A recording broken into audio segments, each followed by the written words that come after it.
Hi there! I really need to come up with a standard normal intro, I guess. But until I do, hi, I'm Rachel. If you knew that already, then you've been here before and welcome back. And if not, then I'm glad to have you here. This is another true crime episode. I try to do a new one every week. This week, I am not going to make you wait too long. I'm going to roll a little disclaimer and then we're going to jump right into it.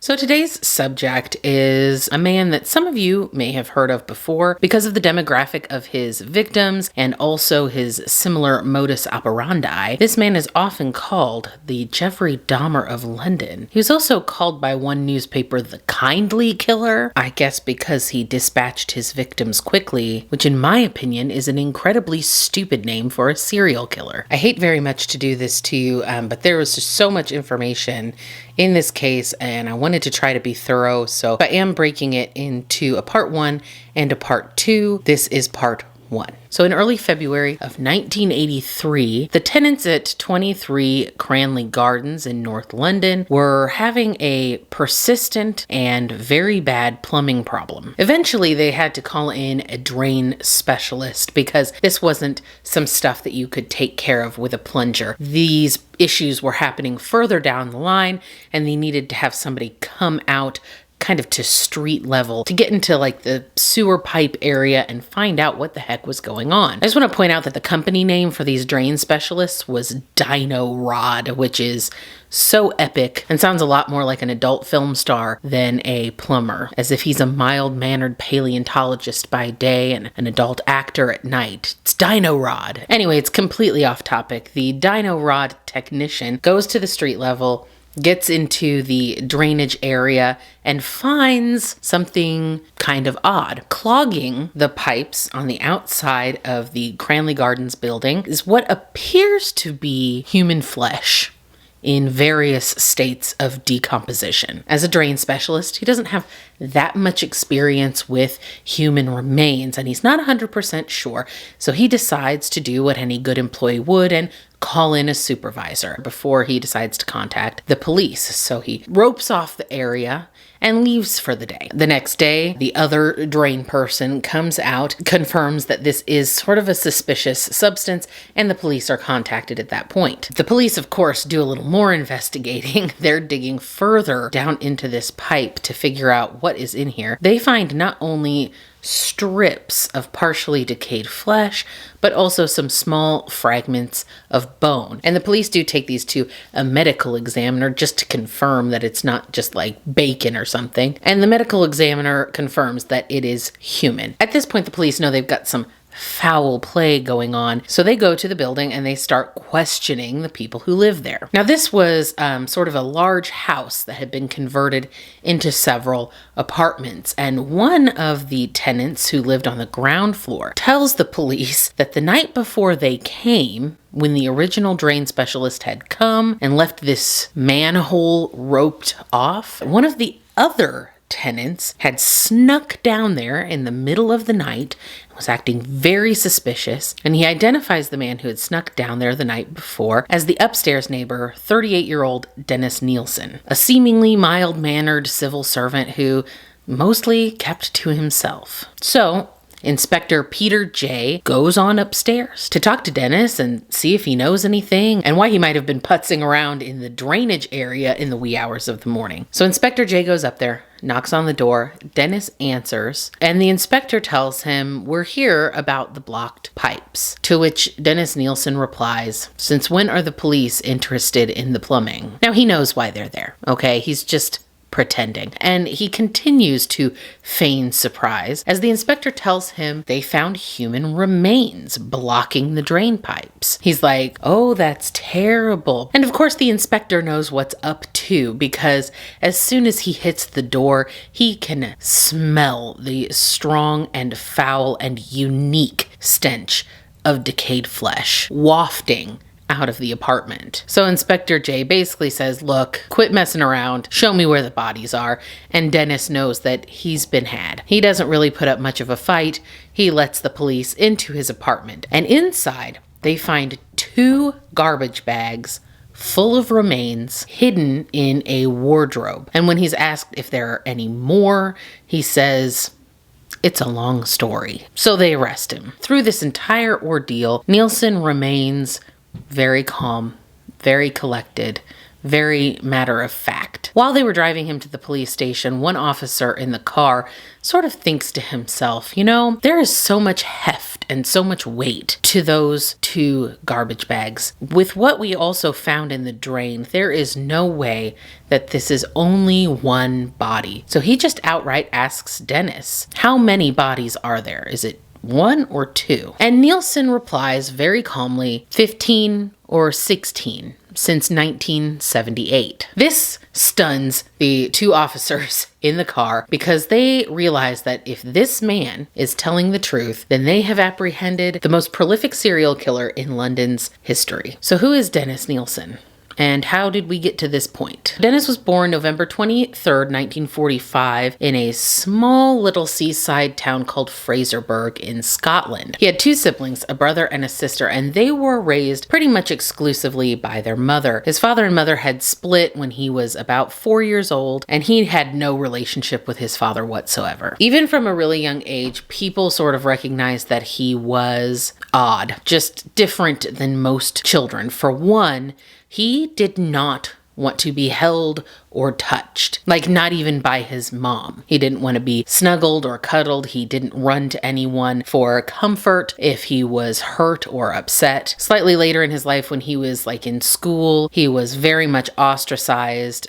He didn't really have any friends at all. Some of this in his estimation was because he appeared so outwardly effeminate that other kids didn't want to be around him. And although that might be true, I have a feeling that a lot of it is just because he was a little bit of a weirdie. The only person he was really, really close to was his maternal grandfather. After his dad left when Dennis was 4, he and his mother and 2 siblings actually went to live with their grandfather. And this is the only person he really shared any kind of emotion with. He opened up to his grandfather and was physically affectionate with him, would sit with him and hug him. But when Dennis was just couple weeks shy of 6 years old, his beloved grandfather passed away. But nobody thought to tell Dennis, or rather, they intentionally hid this from him. I'm sure his mother's intentions were pure.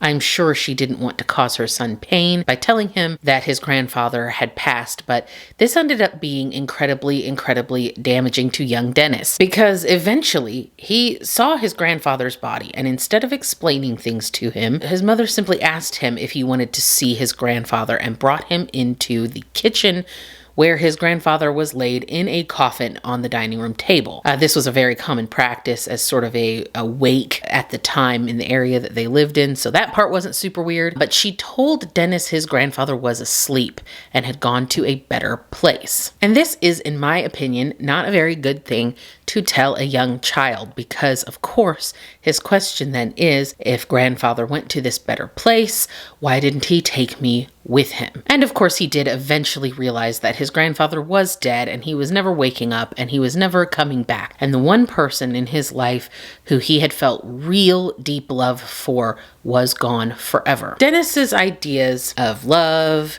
and death became sort of weirdly meshed together, warped in his mind in a way. What we have is a very hurt and very confused young child. And from this point on, Dennis and his whole personality just gets so much worse. He's dealing with extreme feelings of abandonment and loneliness. He doesn't feel any real bond with anyone. He doesn't have friends. His older brother teases him relentlessly about being too girly. A whole melting pot of issues happening in this little kid. And Dennis also becomes basically completely obsessed with death. He will pretend to be dead. He'll go out into the ocean and pretend to have drowned and just sort of float there. He's constantly thinking about death and dying and interested in other things being dead, just some really abnormal stuff. And in the meantime, his mother does remarry and they move to a little town about 8 miles away called Stricken or Striken.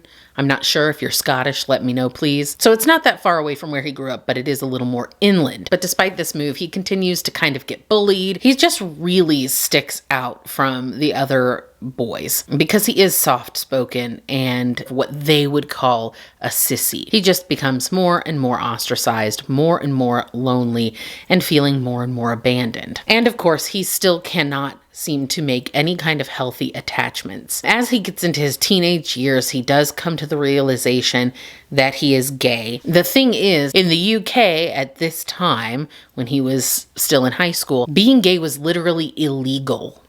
It was illegal to be a homosexual. Not only that, but it would have been very, very heavily frowned on by his community and by his family. So now that he comes to this realization, he absolutely under no circumstances can live as his true self because number one, he'll go to jail, and number two, he's deeply, deeply shamed by this. He's grown up in an environment where this was absolutely not acceptable. So there's just huge amounts of shame building around his sexual identity. Finally, when Dennis was 15 years old, it was 1961, and he joined the military. You can't join the military at 15 years old in the United States, and you probably can't in Scotland now either. But at the time, he was able to join when he was just 15. And he, I think, just saw this as a way to run away from the life he was living. Maybe if he could be entirely somewhere else and have a totally different life away from what he had known, he wouldn't have so many horrendous feelings about himself. So he ended up joining the Army Catering Corps, which as far as I can tell is just the people who cook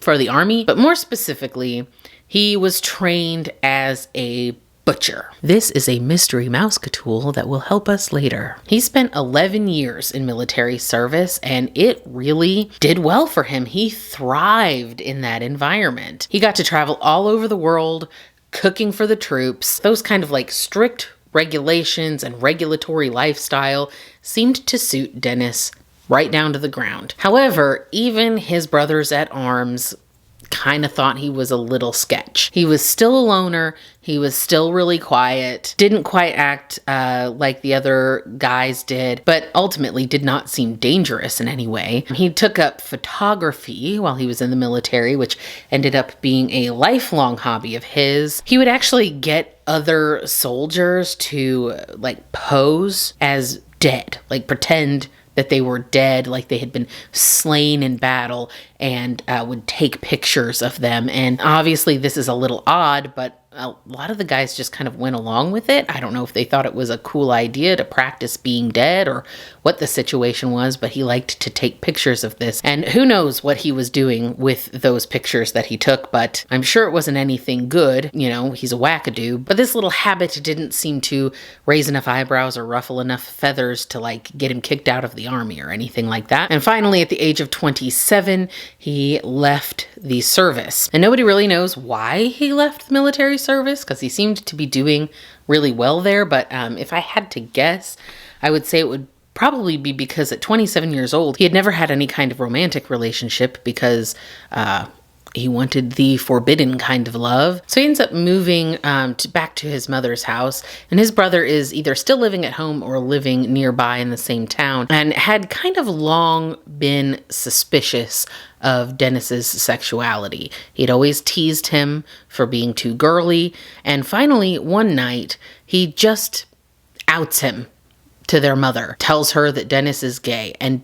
Dennis is so mortified that he just leaves. He just leaves and runs away, never to return. I don't really know how his mother felt about it. We can assume she didn't approve because of the attitudes at the time. Now, by 1972, homosexuality is not illegal anymore, but it is still highly, highly stigmatized. So it is somewhat understandable why he would no longer want to stay after being outed as gay. It also just sort of seems to be a part of his personality.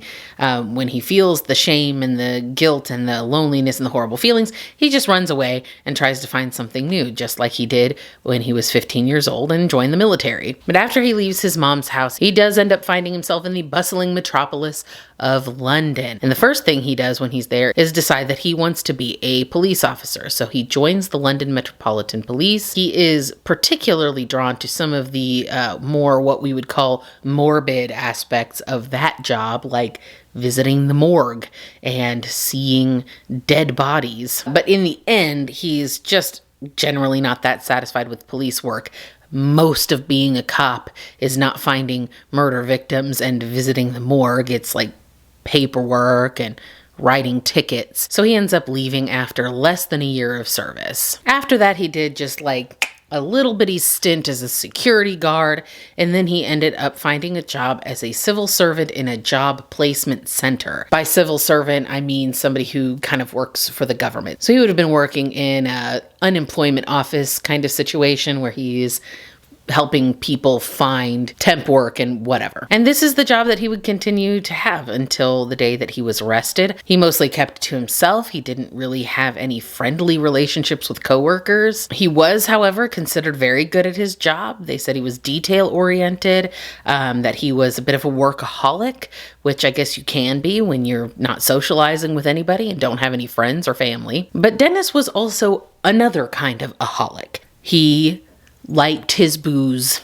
a lot. When he was at home after work, he was generally completely blasted. And at this time, he also started frequenting some of London's numerous gay pubs. He's in his late 20s, and this is the very first time he has been able to indulge at all in his true sexuality. London, like a lot of big cities, had a very thriving gay community, unlike anything that he could have experienced in the tiny towns he had grown up in, or the strictly heterosexual military. So this was probably kind of an exciting time for him. Dennis was a generally lonely person and had been his entire life, and all he really wanted was some really true, genuine companionship. However, that did not really mesh with the culture that was going on around him.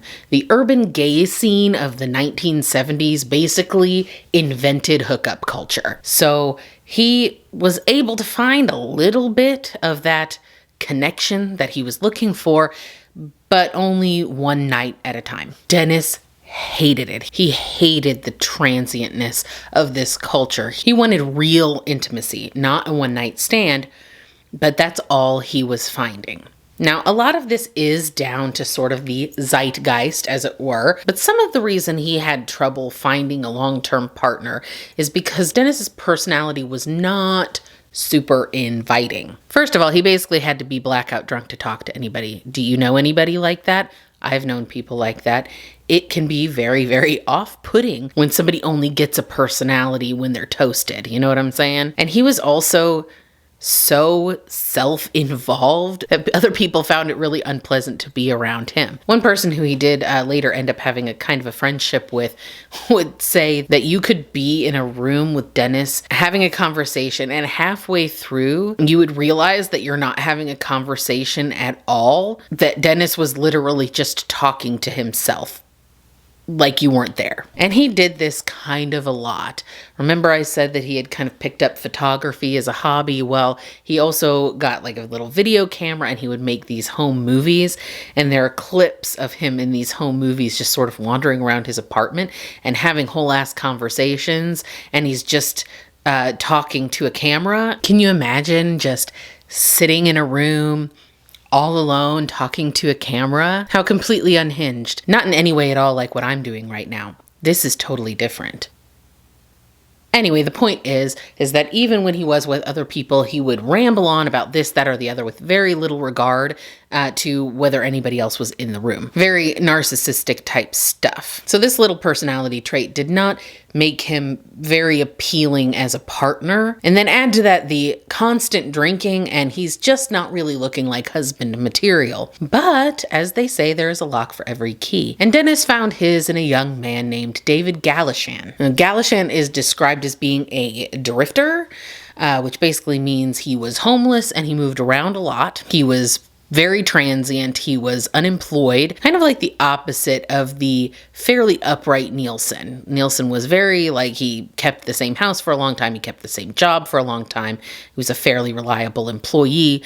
So they seemed a little mismatched. The main thing that David Galashan had that appealed to Dennis Nielsen was that he was just sort of willing to stay around. So they were able to form this sort of relationship, and eventually they got an apartment together. Dennis rented them a a little place at 195 Melrose Avenue in Cricklewood, London. Just a little love nest for the two of them in a crappy, rundown building. So out of respect for David, I am going to say that David Galashan, maintains that he and Nielsen did not have a homosexual relationship, that they were just good friends, just the best friends who cohabitated together and were not gay together at all.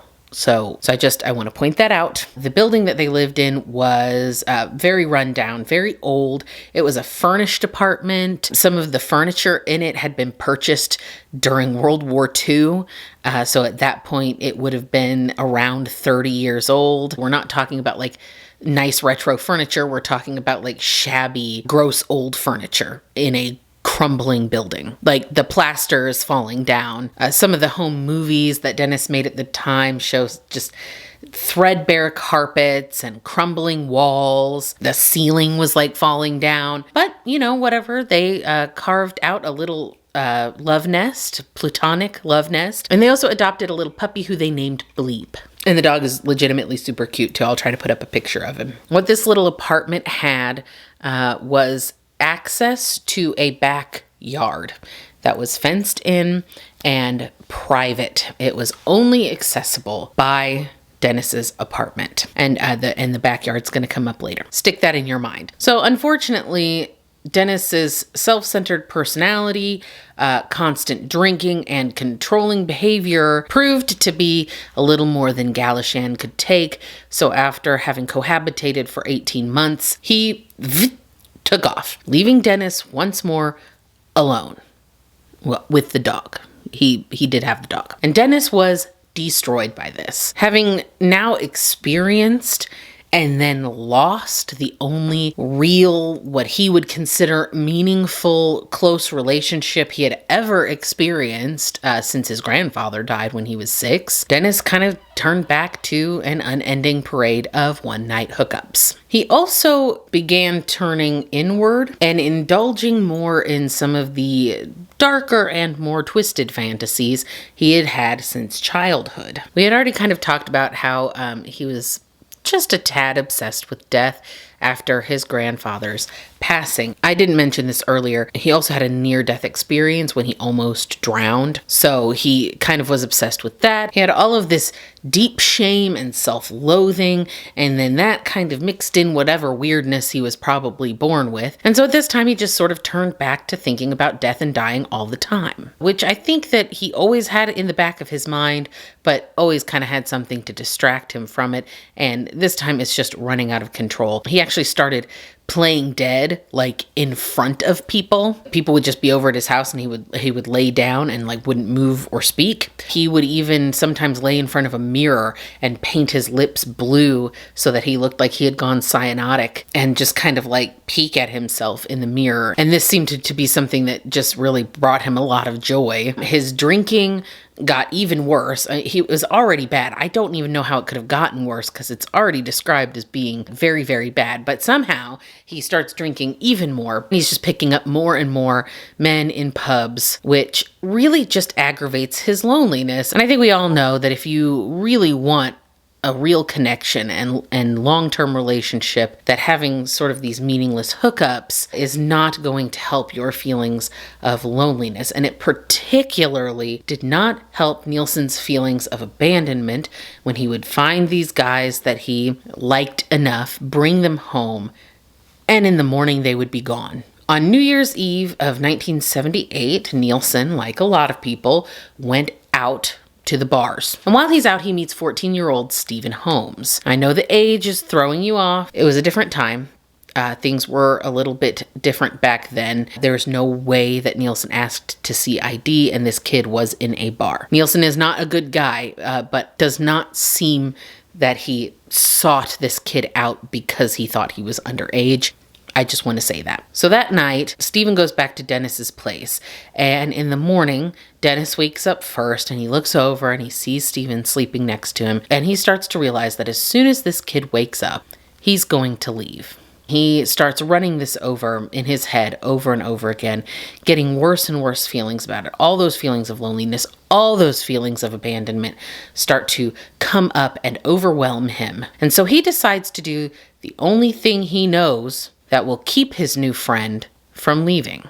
He grabs a tie off the dresser and he strangles the boy to death. After this, he keeps Stephen's body for company for about a week. He sleeps next to him, talks to him like a friend, and even, trigger warning, has sexual relations with the corpse. I'm sorry I had to tell you that. After a week, Stephen started being not so fresh, so he puts the body under the floorboards of his apartment and kind of forgets about it. Dennis had quite grotesquely created the perfect partner for himself. One that he had complete control over, one that needed no consideration or attention to their own wants or needs, and most importantly, one that could not abandon him. So now that Dennis has figured out a way to stave off this extreme loneliness, he begins to seek out other men. He tended to seek out men who were living